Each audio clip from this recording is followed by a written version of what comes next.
Bonjour à tous, c'est Solange Aimé de hygiène-de-vie.fr. Alors je vous retrouve enfin pour une nouvelle vidéo. Ça fait un petit moment que j'ai pas posté. Effectivement, depuis l'arrivée de mon bébé, de mon deuxième enfant, et le déménagement que je prépare, je déménage là dans deux jours. On charge le camion et puis on part là cette semaine. Donc j'ai enfin trouvé un petit moment de répit pour faire cette vidéo. Donc dans cette vidéo, je vais parler de livres de cuisine. Donc je vais donner mon avis sur des livres et donc voilà, les comparer, donner mon avis un petit peu. Donc, parce qu'en fait, là où je suis, il y a 3 livres de cuisine qui ne sont pas à moi, donc j'en profite d'être là avant de partir pour vous parler un petit peu de ces livres, vous les montrer. Et il y en a un 4e qui est à moi, que j'ai depuis un petit moment maintenant, enfin plus d'1 an certainement. Donc alors, il y a... Par lequel je commence? Bon, alors le mien, c'est Manger cru et sain. Mon premier livre de cuisine vivante, de Stefano Momente et Sara Carniello. Alors je suis pas sûre de bien le prononcer. Donc ce sont des Italiens à la base qui ont écrit ce livre et donc qui est traduit en français. Ensuite, il y a Certains l'aiment cru, 120 recettes sans cuisson par Kate Wood. Donc celui-là, c'est plus, je pense, ça doit être plus une américaine qui l'a écrit, qui a été traduit donc en français. Ensuite, La cuisine du cru, de Marie-France Chauviré, qui est donc une Française, qui a écrit d'autres livres de cuisine. Donc ce n'est pas quelqu'un qui est spécialisé dans la cuisine, c'est quelqu'un qui est dans la cuisine en général. Et puis Le Bon Cru, détox, vitalité et gourmandise, qui est là, je crois que c'est une Belge, je pense. Enfin, en tout cas, quelqu'un qui vit en Belgique. Donc, c'est très intéressant. On a une palette au niveau des nationalités et ça se retrouve. On voit que dans chaque livre, il y a... on voit qu'il y a une personnalité différente. C'est vraiment des cuisines différentes. Bon, il y a beaucoup de choses aussi. Il y a des différences, mais aussi des ressemblances. Il y a des recettes qui se ressemblent beaucoup, des recettes... Donc là, je montre un petit peu l'éventail des différents livres. Donc par la suite, je referai... J'essaierai Oh voilà, excusez-moi, je suis un petit peu fatiguée avec tout ce qui m'arrive. Donc j'essaierai d'acheter ou de faire en sorte d'avoir d'autres livres qui me passent entre les mains de cuisine pour que je puisse les comparer aux autres et donner mon avis sur ces livres. Donc, parce que c'est vrai qu'en français, on ne trouve pas beaucoup de livres de... Enfin, on ne trouve pas, maintenant oui, mais il y a peu de temps, on trouvait peu de livres de cuisine, on ne trouvait pas grand-chose. Et par contre, il y en avait beaucoup en anglais, ou peut-être dans d'autres langues, mais beaucoup en anglais. Et donc, on trouve aujourd'hui beaucoup de recettes de livres de cuisine. Et donc, voilà, je me donne pour objectif de comparer, donner mon avis sur les différents livres. Alors, par lequel commencer? Quoi dire? Alors, je vais prendre mes petites notes pour comparer tout ça. Alors, j'étais en train de dire, oui, qu'il y a des points communs, des différences. Je pense que toutes les personnes qui ont écrit des livres de cuisine se sont basées et inspirées d'autres personnes qui faisaient la cuisine. Et ce qui ressort beaucoup dans ces livres de cuisine, pour résumer, les points communs en tout cas, c'est que ce n'est pas des livres de cuisine 100% crus. Il y a beaucoup de choses qui reviennent comme le tamari, le shoyu, le miso, le sel. Malheureusement, dans tous les livres, il y a du sel. Enfin, moi je dis malheureusement, ça dépend pour qui. Pour les puristes, c'est vrai que les puristes ne mangent pas de sel, bien le sel ne soit pas cuit, mais ce n'est pas quelque chose de physiologique. Le sel, les minéraux de sodium sont physiologiques sous forme...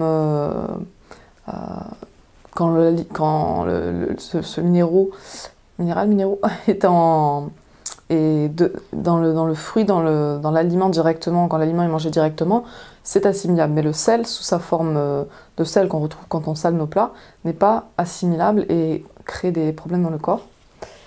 Alors j'ai mes petites fiches qui volent. Hop. Donc les points communs, donc voilà, c'est pas du 100% cru, avec beaucoup de shoyu, miso, donc ce que je disais, tamari, voilà, qui sont d'origine asiatique, je sais plus, japonais, peut-être qu'il y en a un qui est japonais, l'autre chinois, qui sont à base de soja et qui sont cuits. Cuits en général, il y en a, ce qu'on trouve en grande surface, voilà, c'est cuit.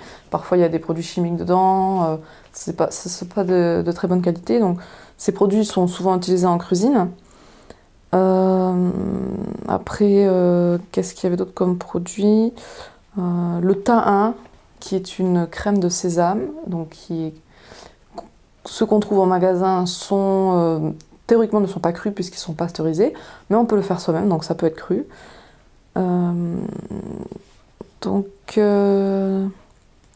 Donc voilà un petit peu, oui, donc voilà les aliments qui reviennent.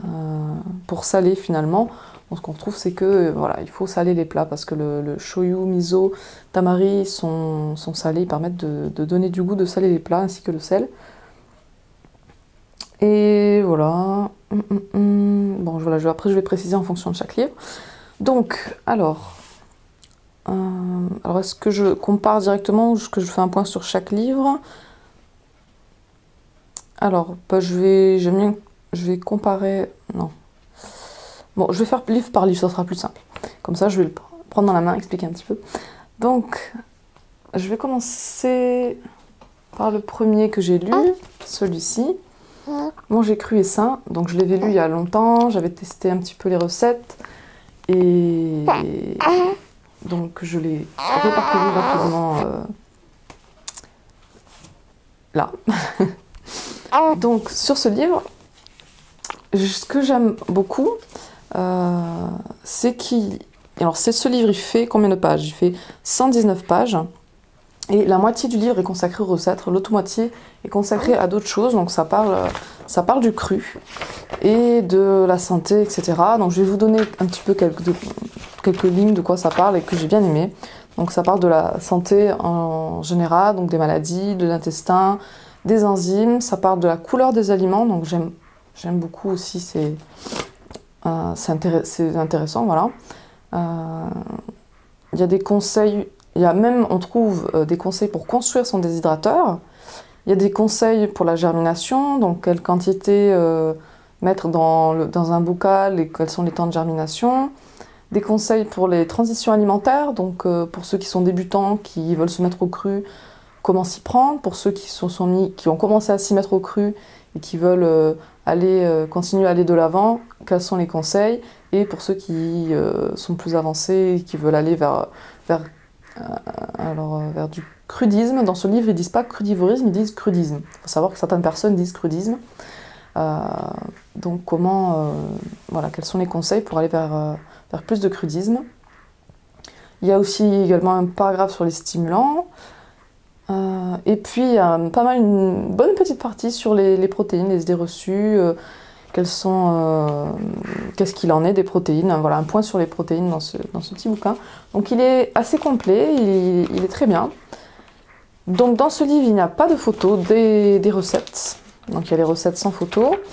Il y a donc c'est un livre plutôt de petite dimension, hein, comme vous le voyez. Il y a alors 8 catégories de recettes, à peu près 107 recettes. Donc c'est pas mal quand même. Alors sur les recettes, on peut avoir le temps de préparation indiqué, ainsi que la facilité d'exécution des recettes. Donc il y a F, M et E, facile, moyen, expert. Donc contrairement à d'autres sur certains bouquins, donc il y a aussi également dans ce livre, il indique les recettes sont calculées pour 4 personnes. Donc sur chaque recette, c'est pas marqué le nombre de personnes, mais elles sont calculées pour 4 personnes, sauf si c'est indiqué autrement. Ensuite, sur d'autres livres, ce qui est indiqué, qui n'est pas indiqué dans ce livre, enfin dans un livre c'est indiqué, mais pas dans celui-ci, les kilocalories par recette et les nutriments qu'on peut trouver dans cette recette-là. Alors ensuite, dans ce livre, on trouve quelques recettes de déshydratation, quelques-unes. Voilà, comme il y a des niveaux, bah, forcément, à un certain niveau, on peut retrouver de la déshydratation. Et donc ce livre, c'est un livre où on retrouve des recettes végétales. Donc il n'y a pas de viande, de produits laitiers et d'œufs. Ni de miel, théoriquement. Voilà. Ah oui, ce qui est retrouvé également, oui, j'ai oublié de... je ne l'ai pas sous mes yeux. Ce qu'on retrouve également parfois dans les recettes crues, c'est du sirop d'agave ou du sirop d'érable. Donc pour remplacer le sucre ou le miel. Et donc ces produits, normalement, ne sont pas crus non plus. Donc voilà un petit peu pour ce livre-ci. Alors je vérifie ce que j'ai d'autres choses à dire sur ce livre. Alors celui-ci...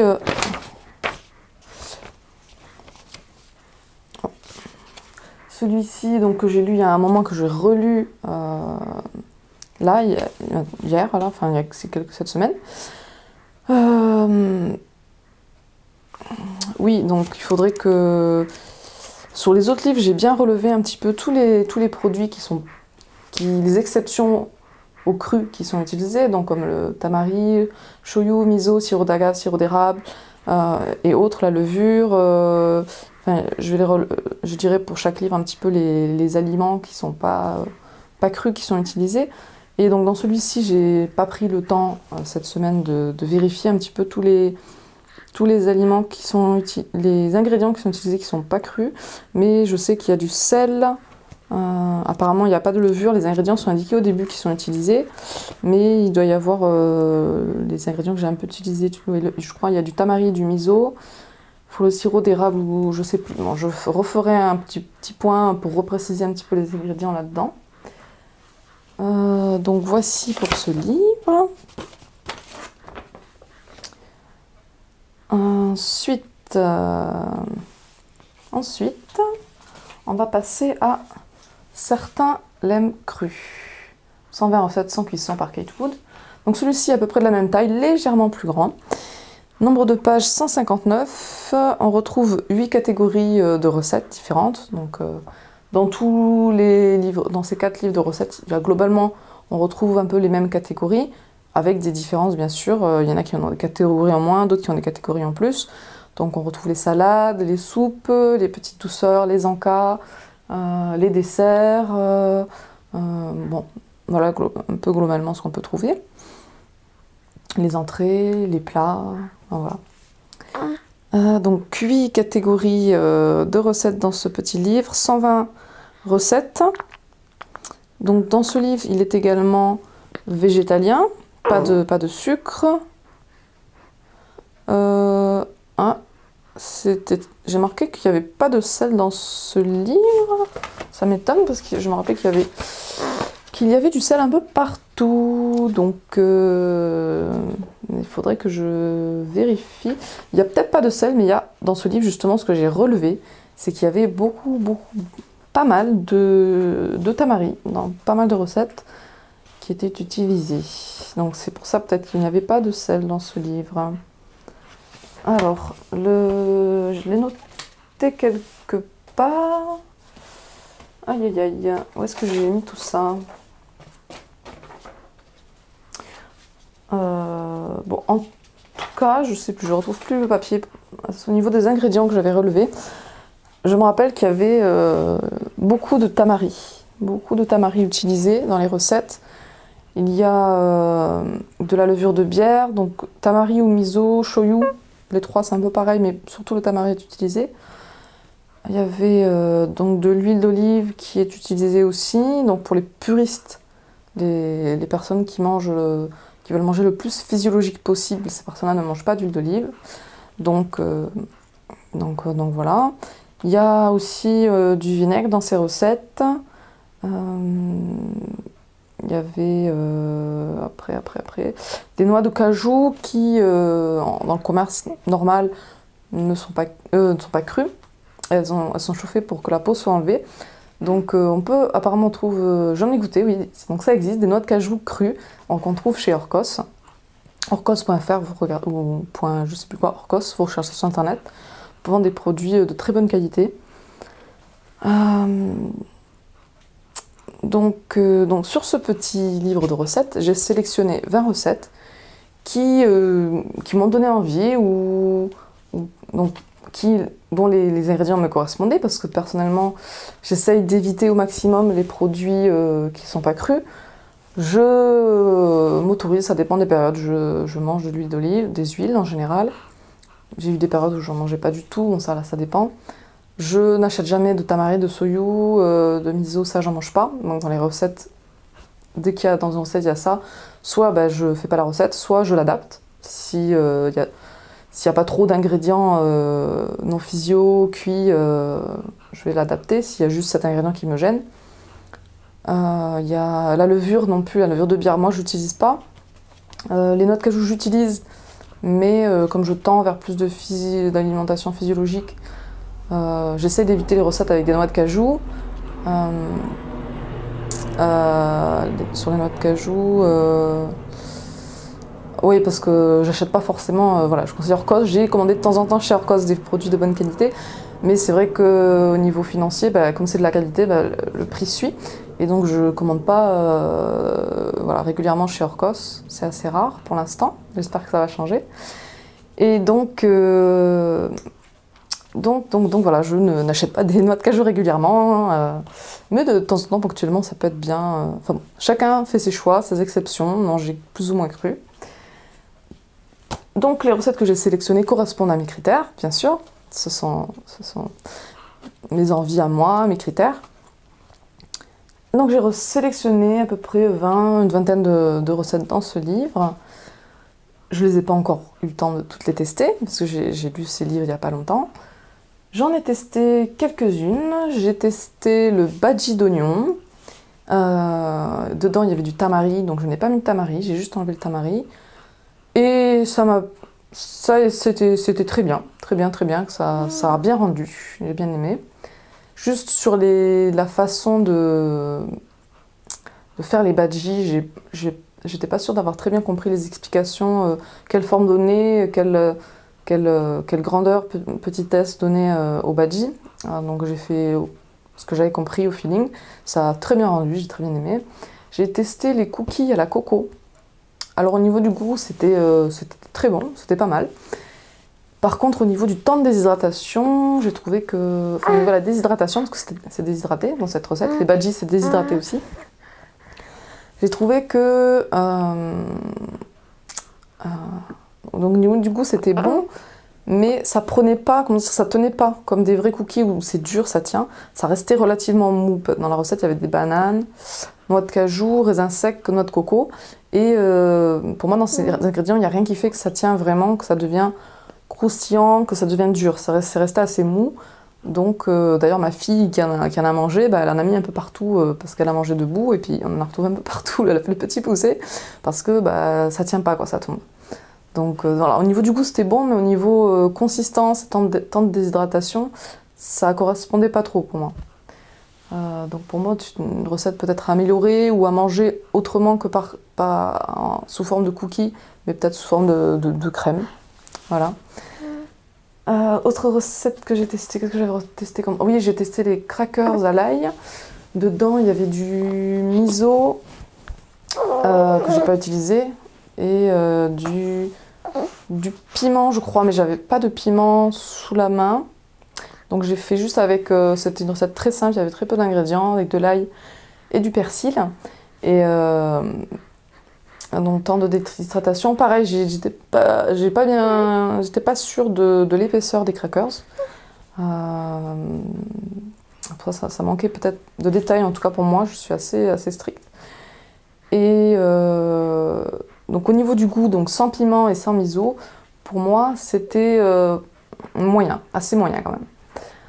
Donc voilà, au niveau du temps de déshydratation, après il faut savoir que ça peut dépendre aussi d'un déshydrateur à l'autre et de l'humidité de la pièce et de l'aération de la pièce, le temps de déshydratation, ça peut dépendre vraiment. Bon, globalement ça correspondait à peu près, mais dans sa recette elle ne disait pas de retourner les crackers. Et que moi dans mon test, donc il y en a certains que j'ai laissé, comme elle le disait, le temps de déshydratation, et d'autres que j'ai retourné un peu avant. Et ceux-là, pour moi, étaient mieux et ont mieux déshydraté. Les autres ont mis beaucoup plus de temps à déshydrater. Si on ne les retourne pas, ils ne déshydratent pas complètement. Donc pour moi, c'est beaucoup mieux de retourner les crackers. ou crackers en anglais, in English. Donc voilà, j'ai sélectionné une vingtaine de recettes que j'aurais envie d'essayer. Donc ça correspond à peu près 16,6% des recettes qu'il y a dans le bouquin que j'ai sélectionné par rapport à mes critères. Donc il y en a beaucoup, comme je me suis dit non, ça il y a trop de produits qui ne me conviennent pas. Donc voilà, pour les puristes, c'est de la cuisine, voilà. Alors, avant d'enchaîner sur les deux autres bouquins, ce que je voulais évoquer un petit peu, c'est... alors dans celui-là, donc celui-là c'est certains l'aiment cru, c'était sur lequel... excusez-moi... Ah oui, dans celui-là, c'est voilà, il y a plus de recettes dedans, il y a moins de comme dans le premier où il y avait la moitié du livre où il y avait autre chose que des recettes. Sur celui-ci, donc il y a juste quelques pages avant les recettes où donc non pas l'éditrice décidément, je sais plus comment on dit la personne qui écrit le livre. Ah. Donc alors, alors, ce que j'ai beaucoup aimé, c'est qu'elle raconte un petit peu son histoire au début du livre. Je trouve ça très enrichissant, on voit que c'est une personne ouverte, voilà. Et j'ai bien aimé lire son histoire. Voilà, un petit paragraphe, pourquoi manger cru? Que faut-il donc manger? Donc elle reste très ouverte, c'est pas sectaire, où elle dit pas il faut manger ça, ça reste très ouvert, enfin, il faut lire le livre. Et donc, en tout cas, moi j'aime beaucoup, c'est très ouvert, il n'y a rien qui est imposé, c'est vraiment... Elle donne sa façon de voir les choses et elle parle de sa propre expérience. Elle donne des conseils pratiques, donc, qui sont donnés dans pas mal de bouquins, donc le matériel à avoir. Elle parle également des graines germées dans ce bouquin, faire ses courses, que faut-il acheter, donc une liste un petit peu des produits dont on a besoin pour faire la cuisine, dans différentes catégories, légumes, les algues, les oléagineux, les graines, les huiles. Oh, petit bébé. Donc voilà pour ce livre.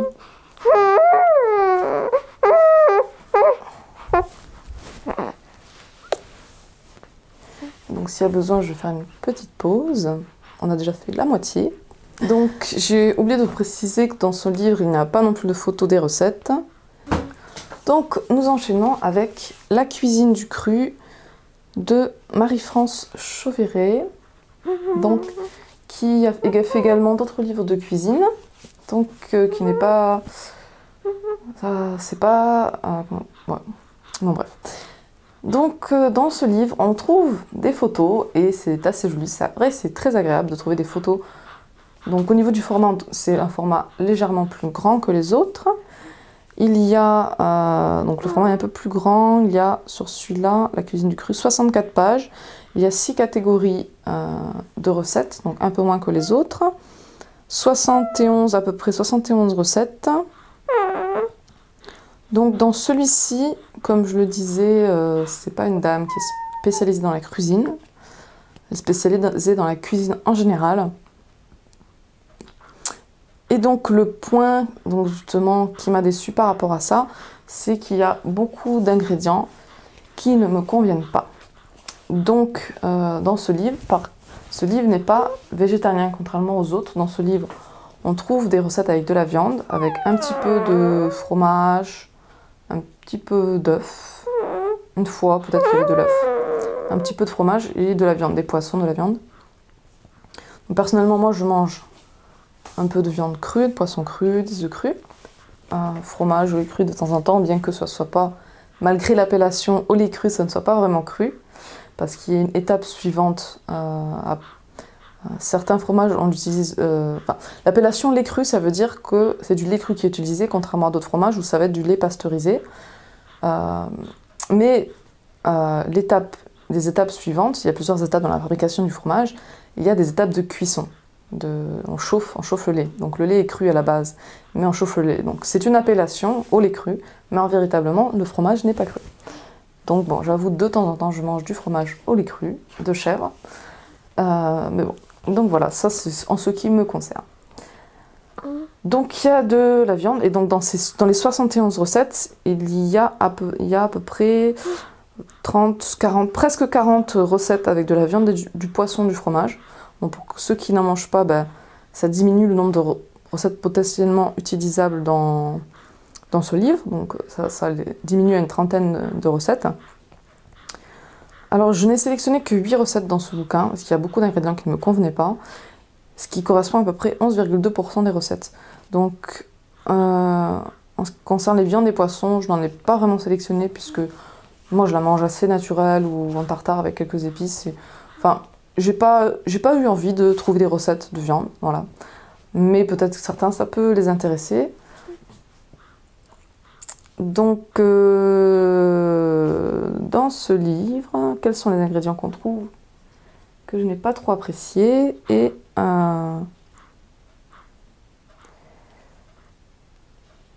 qu'est-ce qu'on retrouve? Donc, dans ce livre, on a également le temps de préparation des recettes qu'on n'avait pas dans... Ah oui, c'est dans celui-là. Certains l'aiment cru, dans celui-là, il n'y avait pas le temps de préparation des recettes. Donc dans certains, il y a le temps de préparation, sur d'autres, non. Donc dans celui-ci, je vais m'y retrouver. 4 livres, des comparaisons des avis, il faut s'y retrouver. Donc, les temps de préparation, seulement... Pourquoi je me perds dans mes notes, hein, je ne comprends pas. Alors, temps de préparation... Il y a le temps de préparation, mais c'est au niveau du nombre de personnes. La recette est pour combien de personnes? Globalement, il n'y a pas le nombre de personnes, sauf sur certaines recettes. Alors peut-être que j'ai loupé quelque chose, parce que c'était marqué au début du livre, chaque recette c'est pour tant de personnes. Sur tous les autres... Alors, les kilocalories et les nutriments qu'on retrouve dans la recette, on le trouve seulement dans certains lames crus. On le retrouve seulement dans celui-là, dans les autres on ne trouve pas les kilocalories et les nutriments. Au niveau du nombre de personnes pour les recettes, globalement, c'est dans tous les livres, sauf donc sur certains, sauf dans la cuisine du cru, où je n'ai pas trouvé, pour certaines, la plupart des recettes, il n'y avait pas le nombre de personnes. Donc, comme je le disais, à moins que j'ai loupé quelque chose. Concernant le temps de préparation, ce que je voulais préciser, donc le temps de préparation est indiqué seulement dans certains lames crus et manger cru et sain. Non, le temps de préparation est indiqué pour la cuisine du cru et manger cru et sain. Pour les deux autres, la cuisine du cru et le bon cru, il n'y a pas indiqué les temps de préparation. Alors, mon avis sur les temps de préparation, voilà, ça demande beaucoup de temps de tester les recettes, de comparer, un petit peu de relever les ingrédients, tout ça. Donc c'est vrai que j'ai relevé certaines choses, mais j'ai pas pris le temps de calculer le temps que je mets à faire les recettes. Donc je sais pas si ça correspond vraiment. Mais la question que je me pose, c'est à quoi ça correspond le temps de préparation des recettes? Est-ce que c'est... j'ai mis tous mes ingrédients sur la table, je fais ma recette, une fois que la recette est finie, voilà, ça c'est le temps de préparation. Donc à ce moment-là, on compte pas le temps que je mets à...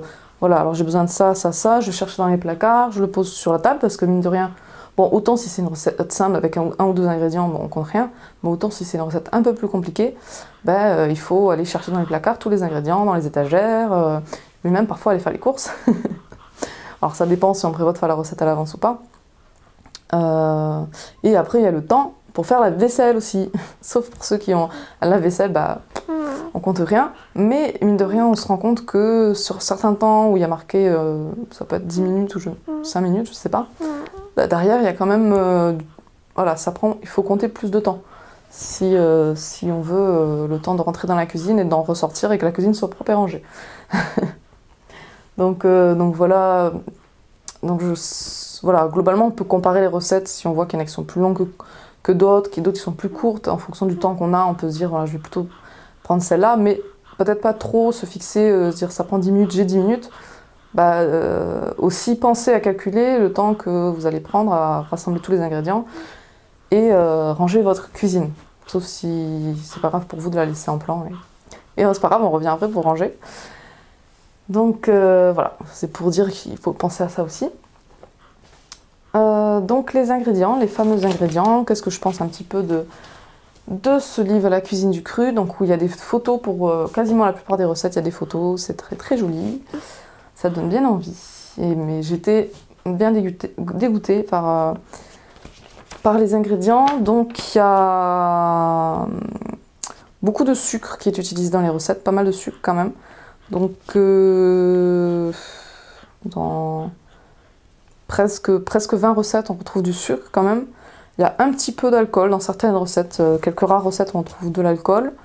Donc il y a du rhum, du vin rosé doux, de la vodka en option, du kirsch en option, ou de l'alcool de poire en option. Parfois on retrouve un petit peu de moutarde, il y a de la semoule de couscous, donc j'ai un doute, je sais pas trop si c'est cru, mais en tout cas il y a du gluten et voilà, certaines personnes ne mangent pas de gluten. Et j'ai trouvé de la Worcestershire sauce. Alors je sais pas ce que c'est, j'ai pas pris le temps de chercher. Si vous avez une idée, je veux bien savoir.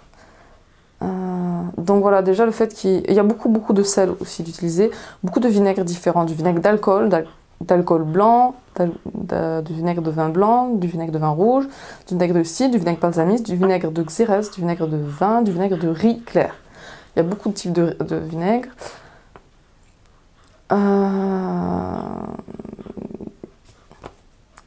Donc il y a du gros sel utilisé pour certaines recettes en grande quantité, pour des préparations.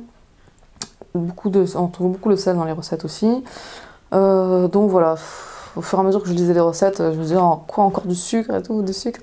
Donc ça me correspond pas trop. Pour des personnes qui sont pas spécialement crudivores, mais qui ont envie d'innover, de faire des recettes crues, ça peut être quelque chose de... Voilà, ce livre peut être très bien, mais vraiment pour des puristes, moi je trouve que ça correspond pas trop. Donc voilà un petit peu. Voilà, on voit que ça a été écrit par quelqu'un qui fait de la cuisine, parce qu'il y a beaucoup d'ingrédients, comment dire, une large gamme d'ingrédients. Par exemple, voilà, si on veut faire toutes les recettes du livre, bah, franchement dans sa cuisine il faut vraiment avoir beaucoup d'ingrédients, parce que on va pas acheter, enfin personnellement moi je suis pas du genre à acheter une bouteille de vinaigre juste pour une recette. Quand j'achète un produit, bah, c'est que je vais l'utiliser, bon, que ce soit sur la durée ou rapidement, mais que c'est que je vais l'utiliser quand même, que je vais utiliser relativement de ce produit-là. Si pour une fois c'est pas la peine, donc c'est pour acheter une fois du vinaigre d'alcool, une fois du vinaigre de vin blanc, une fois du vinaigre de vin rouge, une fois du vinaigre balsamique, etc. Donc moi sinon ça me correspond pas trop. Donc je trouve qu'il y a beaucoup, voilà, on voit que ça a été fait par quelqu'un qui fait de la cuisine. C'est pour ça que après je suis allée voir, je me suis renseignée, effectivement, quand j'ai lu le livre, je me suis dit, on dirait que c'est un livre qui a été fait par quelqu'un qui fait de la cuisine, et bien effectivement, voilà, ça a confirmé quand j'ai recherché. Donc dans son bouquin, il dit bien, ce livre n'est pas une incitation au crutivorisme pur et dur, donc effectivement, hein, dans les recettes ça ressort. Dans ce petit livre, il y a aussi une petite partie informative, donc moi j'ai bien aimé, de temps en temps, elle faisait des petits points d'information générale, des côtés historiques de certains produits, l'explication de certains produits. J'ai bien aimé, c'est enrichissant. Un petit côté que j'ai moins aimé, c'est mon ressenti à moi, c'est que dans ce livre, pour moi, il y a un petit côté un petit peu parano du lavage. Donc elle parle beaucoup du lavage. Au début, enfin beaucoup.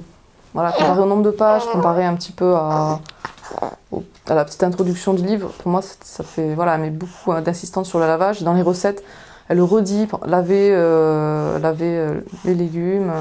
Donc pour moi, c'est assez redondant, ça fait un petit peu parano du lavage. Donc, en tout cas, je sais pas, peut-être que c'est des personnes qui travaillent dans la cuisine, c'est au niveau de l'hygiène, il faut penser à laver les légumes, voilà, c'est une précaution à prendre. Voilà, pour moi je trouve ça un peu parano. Donc, dans l'intro, elle fait un petit point sur chaque produit, les produits laitiers, les viandes, les huiles, les graines germées. Alors, concernant les graines germées, il n'y a pas de tableau, contrairement dans les livres précédents, de temps de germination en fonction des graines. Donc, voilà.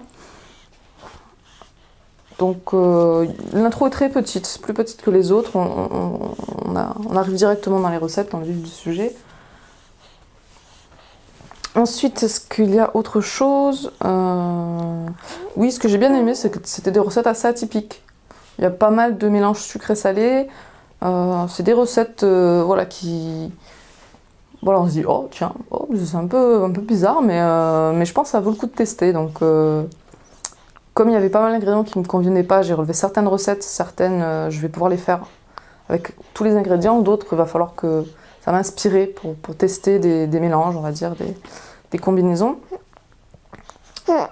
Alors voilà pour ce livre. Et le dernier livre, donc, qui est Le Bon Cru. Donc, dans celui-ci,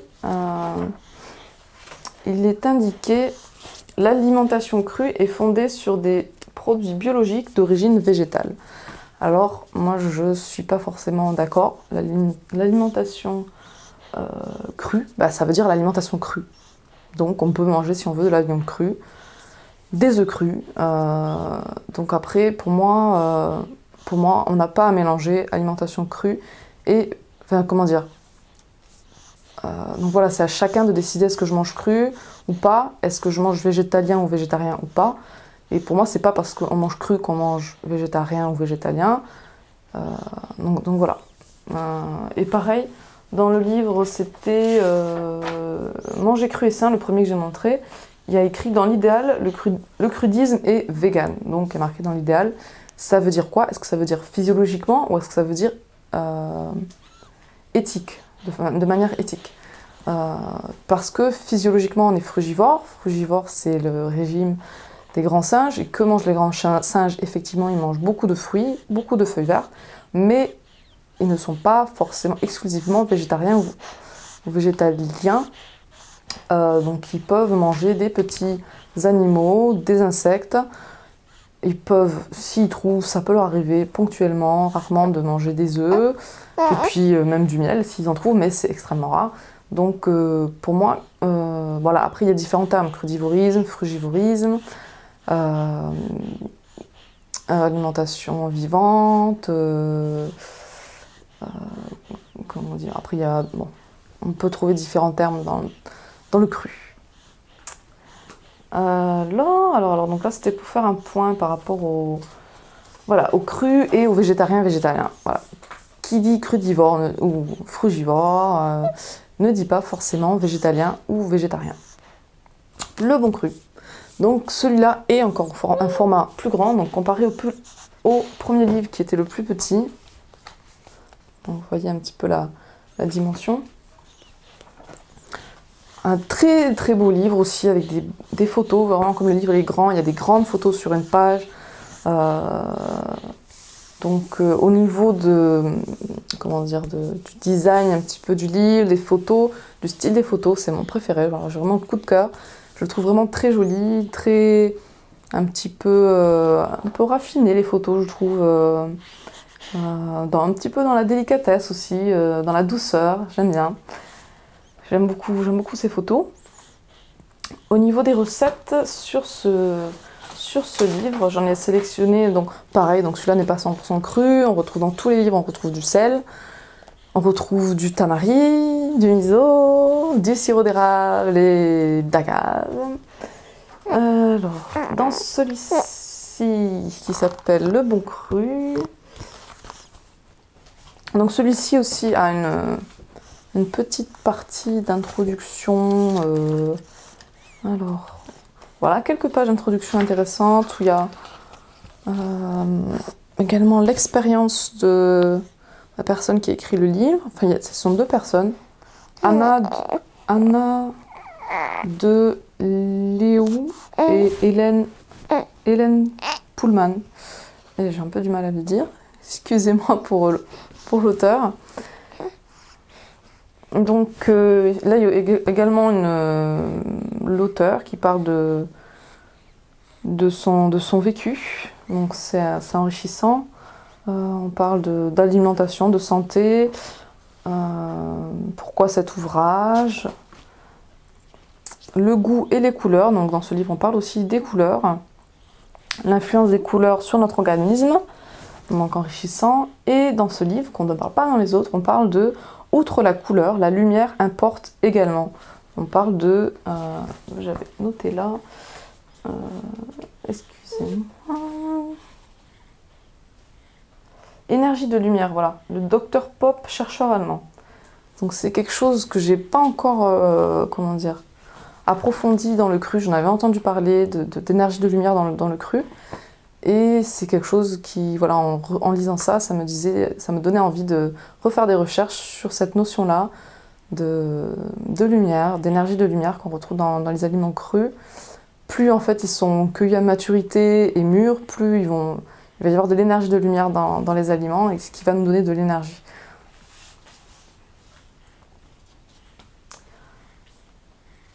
Donc l'énergie de lumière, les particules de lumière.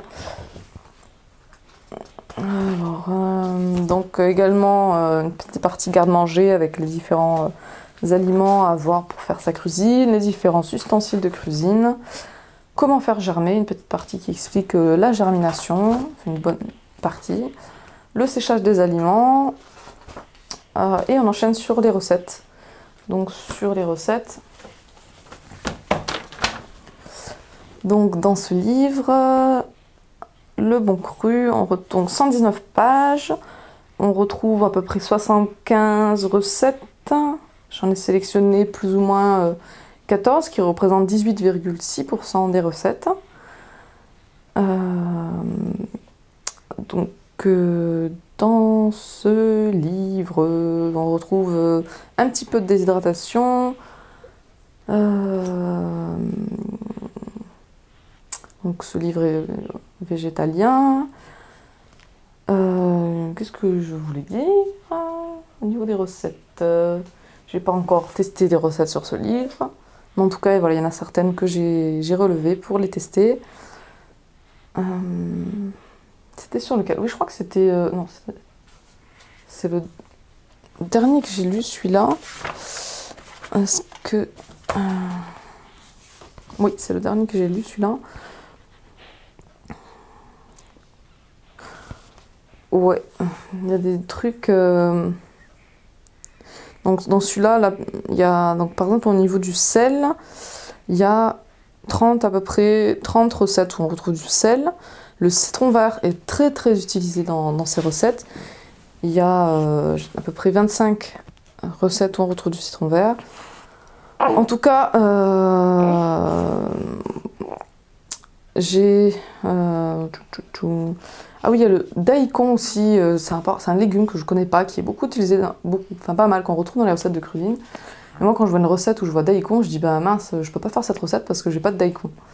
Et donc voilà, je sais pas trop si c'est un légume qu'on trouve en France ou pas, parce que c'est vrai que dans tous ces livres, c'est écrit par des personnes qui font la cuisine, mais pas forcément en France. Donc les ingrédients aussi peuvent être différents de ce qu'on trouve en France. On retrouve voilà, l'huile d'olive de temps en temps. Excusez-moi. Des fruits exotiques, il y a quelques fruits exotiques dans ce livre. Alors, j'ai compté en fait par rapport au sel, par rapport au miso, au shoyu, au sirop d'agave. Il y a pas mal de sirop d'agave quand même, enfin de temps en temps, mais on le retrouve régulièrement. Des noix de cajou qui sont utilisées, des fruits exotiques. Donc des fruits exotiques, c'est donc il y a papaye, goyave, fruits de la passion, mangue, c'est des produits qu'on trouve pas forcément tout le temps, tout le long de l'année. Et donc voilà. Du piment qui est utilisé de temps en temps. Des huiles, donc huile de lin, huile de sésame, de noix, de pistache. Des produits voilà, qu'on n'a pas forcément dans sa cuisine. Donc en tout, avec tous ces ingrédients, moi le citron vert c'est un produit que je n'utilise pas non plus, donc ça fait qu'il y a peu de recettes qui m'intéressaient vraiment.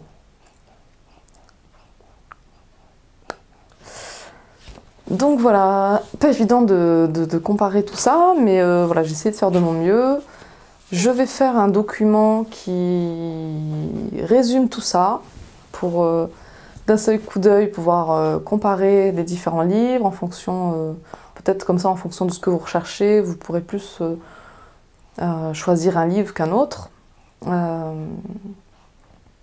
Donc voilà, je vais faire un document que vous pourrez consulter et que je je continuerai à remplir avec les autres livres que je lirai, que je testerai. Bon, bien sûr, au fur et à mesure, je testerai des recettes et j'essaierai de vous donner mon avis sur ces recettes.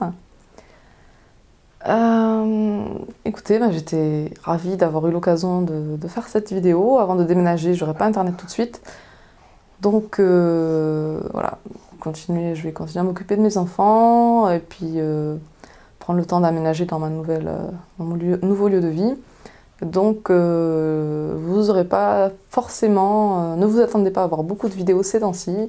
Je pourrais pas forcément non plus beaucoup poster sur Facebook. Donc vous pouvez me retrouver sur ma page Facebook Hygiène de vie globale naturelle. N'hésitez pas à commenter cette vidéo, me dire ce que vous en avez pensé, partager la vidéo si vous l'avez aimée.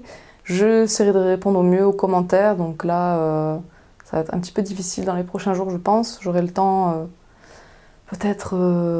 bon, enfin bon. Donc voilà. Écoutez, écoutez, je vous dis à bientôt, plus ou moins bientôt, pour de prochaines vidéos. Ciao, ciao!